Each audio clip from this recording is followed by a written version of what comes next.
to my former pastor. About the time when he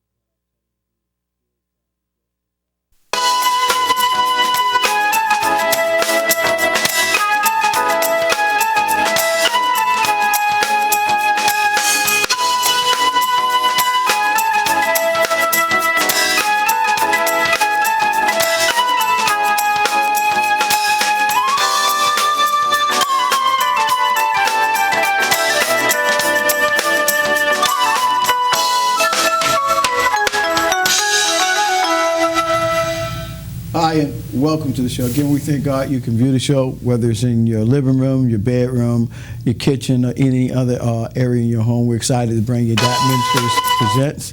I'm your host, the Reverend Willie Williams Jr. We also say to those individuals that are visiting, go down to the Lower Ninth Ward and experience the devastation, but realize the realization that restoration is on the way. I can tell you when I pass on Claiborne and Falstaff Street, I see the big old sign that's saying CVS is coming. They're going to build a CVS in that area. And so more of that needs to be available in the Lower Ninth Ward. There's still homes and there's still blighted property. There's still bad streets, but there are people that are living there, and that population needs to come back strong as it was, or even stronger than it was before Katrina. Again, we thank God for our co-host, the Reverend Darrell Smith, also known as D.K. Smith, 9:40 a.m. on your radio dial. He has a saying that goes like this. Well, from 3 p.m. to 7 p.m., I'll take you home in style with a smile. And he has his finger on the pulse of what's taking place, not only locally, nationally, but he also has a global effect as well. And I need to talk to you about the global effect because the Pope is in America and or has been in America, right. Philadelphia, and he's been saying some things. I want to talk a little bit about some of the things he's been saying and how does it affect not only America but the global effect. What he's saying. I'm glad you went there. In fact, having said that, the fact that we might not have as many subscribers like the Pope, he got 24 million on his Twitter account, but we have at least 200 shows that's online at YouTube. And so if you use the search engine YouTube and D.A.P Ministries TV show, you'll find this and other shows on there. And I can say, as we look back, back in the day, we have some shows. I don't want to say when I had hair, but there's a difference when your hair was black, stuff like that, Yeah, I used to have black hair. Yeah. My beard was black too. Yeah. But I look back. Oh, and I was looking at the little chubby pictures that I had when I was there and everything. But it's good to look back and to see and reflect. I want to share this. Our condolences go out to Brother Kerry Watson and the loss of his father, who passed. Funeral service was on Friday, and so we sent our condolences out to him. Also, going a couple of weeks back, Amelia Mays, her mother passed. She's a member of New Hope Baptist Church, passed by Reverend Jamal Weathersby. So her mother passed, and her funeral was at Corpus Christi a couple of weeks ago, but we want to acknowledge her. And also, Reverend Peter Williams' father had passed, I understand. So our thoughts and prayers go out to those who have lost their loved ones, parents, and loved ones. But also make mention of the fact that on today, I like to say, at the church that I attend now, that I'm a member, the Zion Traveler Second Baptist Church, Reverend Eric Layton is the pastor, and Reverend William Robinson is pastor emeritus. Give him honor. Today at 2:00 p.m., they will have the Men's Day program. They had the banquet on last night, and so they're going to have the Men's Day program on today, 2:00. So we're asking all those who can, 3719 Laurel Street, make your way over there and find yourself. And also, who's the guest preacher? I forgot just that fast. Reginald. Oh, Reginald Varnado. Yeah, Pastor Reginald Varnado. Thank you for sharing. Pleasant Valley. Yeah, Pleasant Valley. Thank you for having me to have that senior moment. But I want to say also today at 3:00 p.m., the Gospel is Alive concert is happening at the St. John Institutional Building, 2538 Jackson Avenue. They'll have the Echo Airs of Memphis, Tennessee, God's Sons from here, a group from Dallas, Texas as well. They'll be honoring Sister Ruby Ray of the New Orleans Spiritualettes. So that's going to be taking place 3:00 today, and Deacon Frank B. Stewart. He's given that as a FBS Productions. And on Friday, Reverend Dr. Louis S. Jones had his musical, and that was at St. John Institution as well, commemorating his 9th year anniversary. So it was a pre-musical. So a lot of things going on.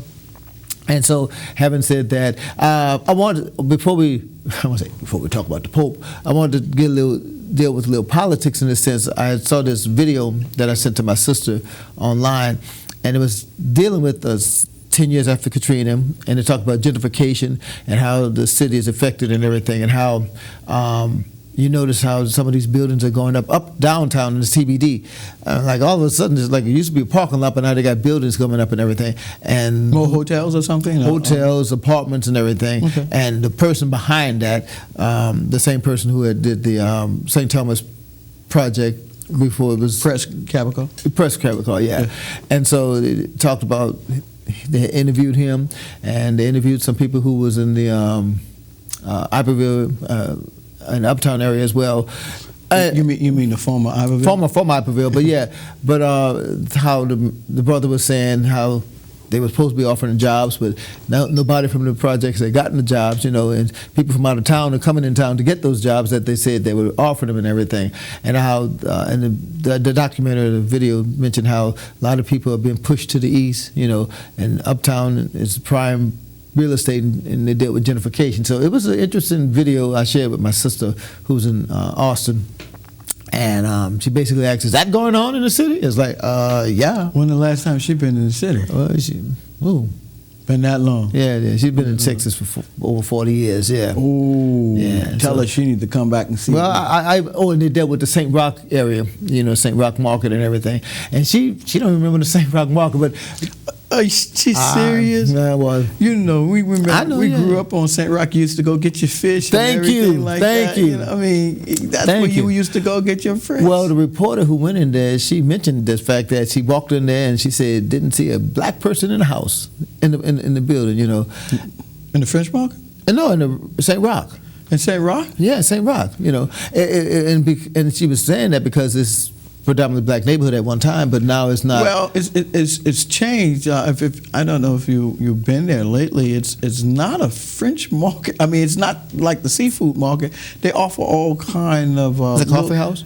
It has a coffee house. Has a little restaurant. I guess every little booth has a specialty, bakery and everything like that. It's totally different from the old-fashioned St. Rock seafood market.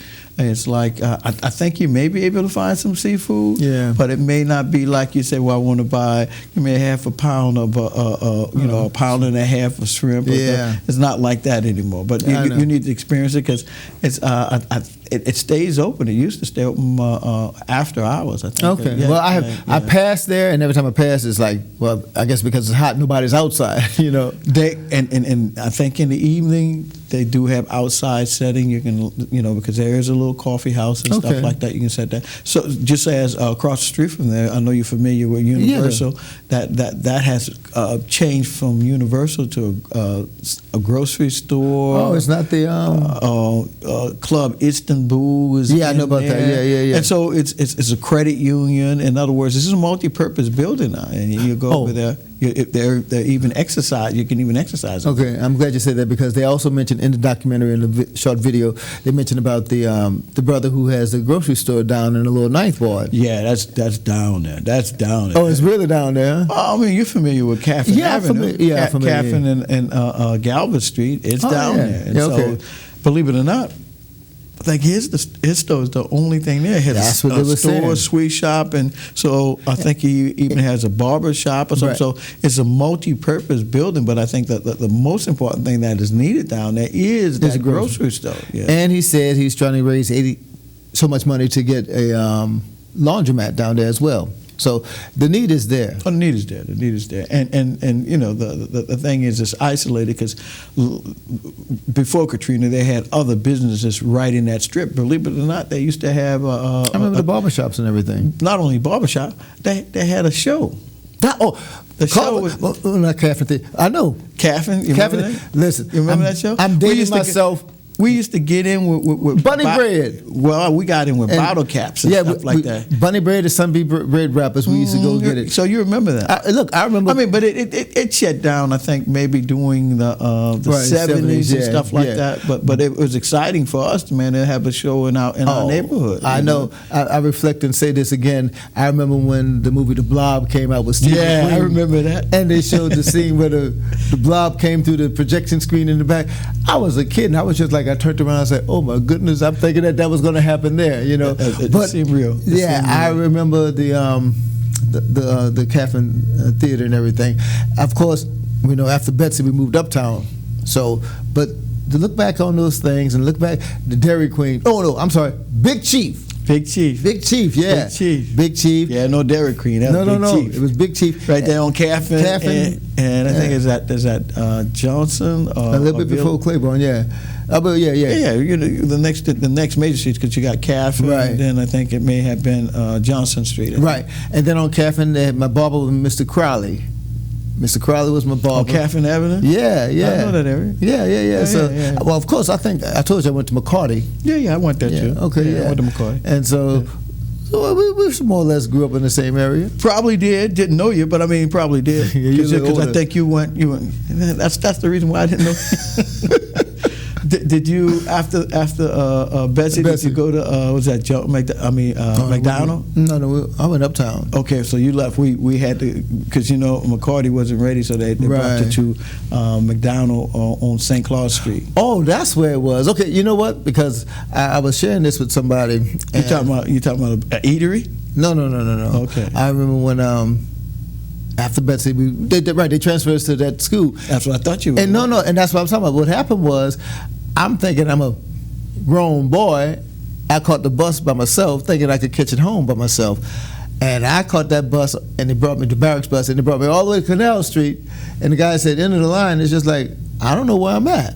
I was lost. So you went uptown? I went uptown, yeah. Oh, you were staying uptown? No, I wasn't staying uptown at the time. But you went uptown to Canal Street? And make a long story short, it took me a couple hours to get back downtown because I didn't know which way I was going. It was dark when I got home. So who helped you get back home? Lord knows I don't know who, but let me tell you what happened. When I got home, my cousins were there. Everybody. My aunt was there. People with belts. Wait, hold that thought. My mama was there. My dad was there. My baby's home. My baby's home. When I got home, everybody was happy to see me. They thought something happened to me. And then my mama took me in the back room. Now you're home. Oh, and she whipped me. Let me christen you. Oh. And I said, I thought you missed me. And boy, she whipped me. Yeah, I missed you so much that I had to put something on you. And I forgot how I got home. It was dark when I got home.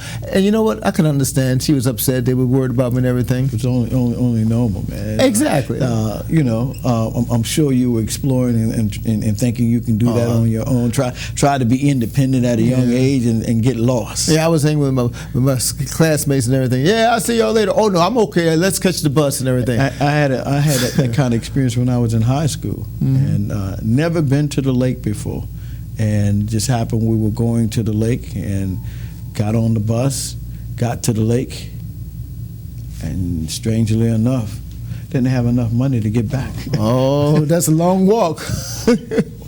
Which way do you walk? Oh, that's true. And the Lord bless. I met a young lady out there at the time. I think that was her first time being to the lake and stuff like that. And she helped get us fare. I think she found some of her friends. We got to go to break. I'll tell the story a little bit after we come back from break. But I was fortunate that some of the people were going the same way that I was going, and so that helped me get back home because I was lost. We're going to go to break. We're going to talk to Reverend Smith when we come back. We're talking a little bit about the experience of the Pope being here in America and what does that mean for our nation. Stay tuned. We'll be right back.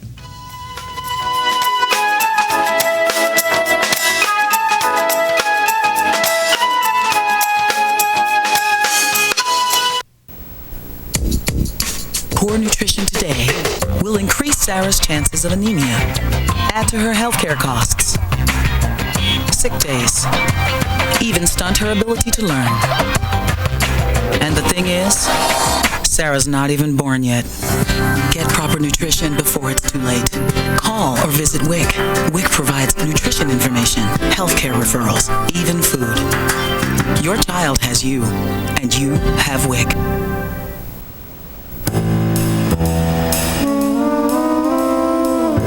Mrs. Johnson, good to see you again. This is Mike. You can trust him. He looks